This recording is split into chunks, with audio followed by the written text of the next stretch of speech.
Good evening students. बेटे आज मैं आपको राम लक्ष्मण परशुराम संवाद समझा रही हूँ। इसके कवि हैं तुलसीदास, ठीक है। और ये प्रसंग जो है रामचरितमानस के बाल कांड से लिया गया है, ठीक है। कहाँ से लिया गया है? बाल कांड से लिया गया है। सीता स्वयंवर में राम द्वारा शिव धनुष के टूटने का समाचार जब परशुराम को मिला तो वह क्रोधित होकर जनक की सभा में आते हैं और टूटे हुए धनुष को देखकर क्रोधित हो जाते हैं। राम और विश्वामित्र के समझाने पर और राम की शक्ति की परीक्षा लेकर उनका क्रोध शांत होता है। अब देखिए बेटे, इसमें भाषा अवधि है, छंद दोहा चौपाई है, शैली व्यंजना है, रस वीर रस है, वीर रस शांत रस भी है, अलंकार उपमा अनुप्रास अलंकार हैं, ठीक है। तो फर्स्ट काव्यांश आपको मैं पढ़ा रही हूँ। फर्स्ट काव्यांश राम लक्ष्मण परशुराम संवाद का फर्स्ट काव्यांश।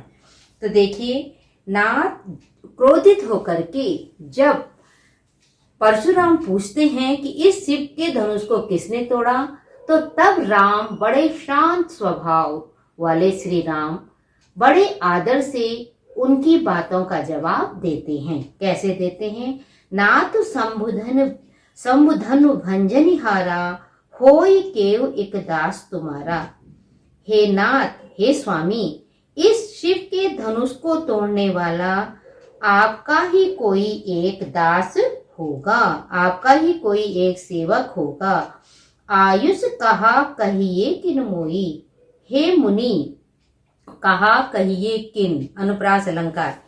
हे मुनि बताइए मेरे लिए क्या आज्ञा है। सुन रिसाए बोले मुनि कोई।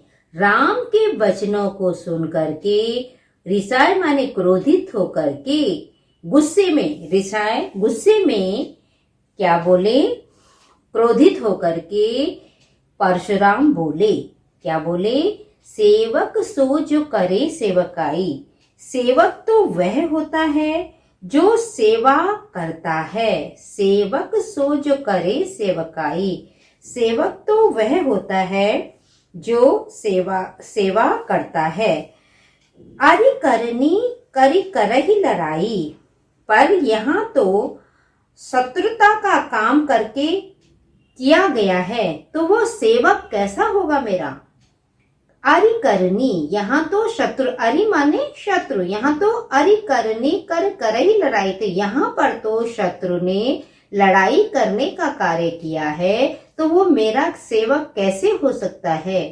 फिर राम को संबोधित करते हुए बोलते हैं, सुनहु राम जेहि शिव धनु तोड़ा। हे राम सुनो, जिसने यह शिव धनुष तोड़ा है, सहस भाव सम सोरिप मोरा। अंडरलाइन कर लो बेटे, उपमा अलंकार। वह सहस भाव के समान मेरा क्या है? शत्रु है।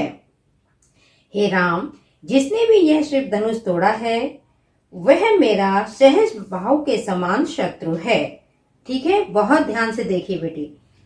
सो बिलगाव बिहाई समाजा, नत मारे जेहि सब राजा।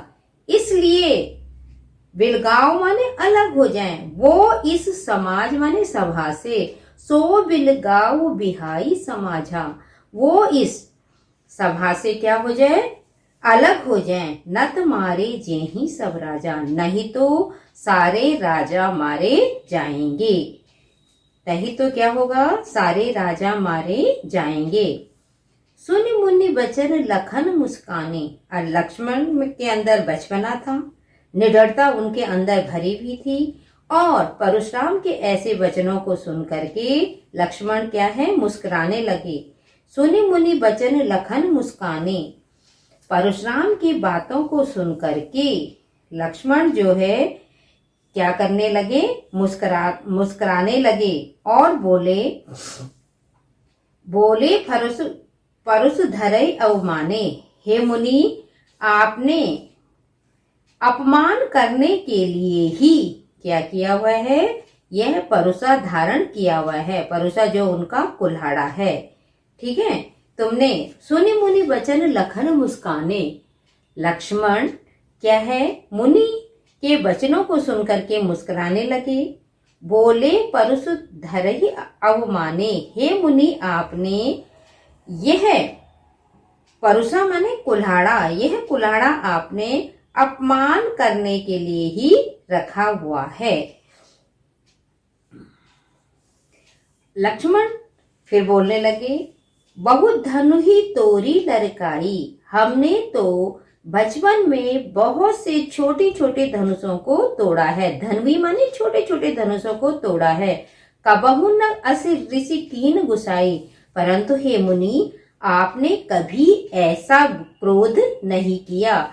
यही धनु पर ममता के हेतु हे मुनि, इस धनुष पर आपकी इतनी ममता क्यों है? सुन रिसाए कह भृगकुल केतु। लक्ष्मण की बातों को सुनकर के भृगकुल के पताका स्वरूप ऋषि परशुराम ने कहा, क्या कहा? दोहा छंद। रे नृप बालक कालवश, बोलत तू न संभार। धनु ही सम त्रिपुरारी, विदित सकल संसार। कि हे राजपुत्र, तू काल के वशीभूत बिना विचारे वचन बोल रहा है। इस कारण शिव धनुष को संपूर्ण विश्व जानता है कि यह और धनियों के समान नहीं है। धनु ही सम त्रिपुरारी सनु, विद्युत सकल संसार। यह शिव का जो धनुष है, इसके समान संसार में कोई धनुष नहीं है, और तुम इसकी तुलना छोटे छोटे धनुषों से कर रहे हो। अब देखिए इसका पूरा सार क्या है दोहा छंद का। लक्ष्मण के वचनों को सुनकर के क्रोधित होकर परशुराम बोले, हे राजकुमार, तू काल के वशीभूत बिना विचारे वचन बोल रहा है। इस कारण शिव के धनुष को सारा संसार जानता है कि यह शिव धनुष अन्य धनु ही छोटे छोटे धनुषों के समान नहीं है, अर्थात ये बहुत बड़ा धनुष है। इसकी तुलना किसी से नहीं की जा सकती, ये सारा संसार जानता है। थैंक यू बच्चे।